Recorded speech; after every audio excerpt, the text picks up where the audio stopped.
আমি আবদার করছি যদি এরা সাদাম যদি কয় এটা আমার দেনই না একটা কথা আমি পানি দেবো ভাই আমি বেশি নেই লেখা মামরা আই নেই সেরা করা মেলা আছে সত্যি আছে এবারে ফাংশন হবো এখানে যদি সাদাম আবদার করে যেটা আমার দেনই না করতে আমি একটা পাড়াতে সব টাকা দামো তারপরে বাড়তে নিয়ে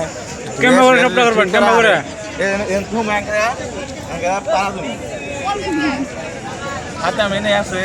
এনকি ধরেন সাতাম কি কয় এটার উদ্দেশ্যটা হলো আনে কোন এটা কেন সাইন না সাইন তো ঘুরে লাগছে হ্যালো গাইস আমাকে সারা করা এনে মেলা আইছে আরিফুল আইফো আরো মেলা মেলা মানুষ আইফো আপনারা কালকে আইফেন তো রাইস দেয় দিন সকলে আইফেন কালকে আরিফুল আইফো কালকে পুরা এনজয় হবো মজা হবো তো আইফেন সবাই আইফেন এর থেকে আমার শেষ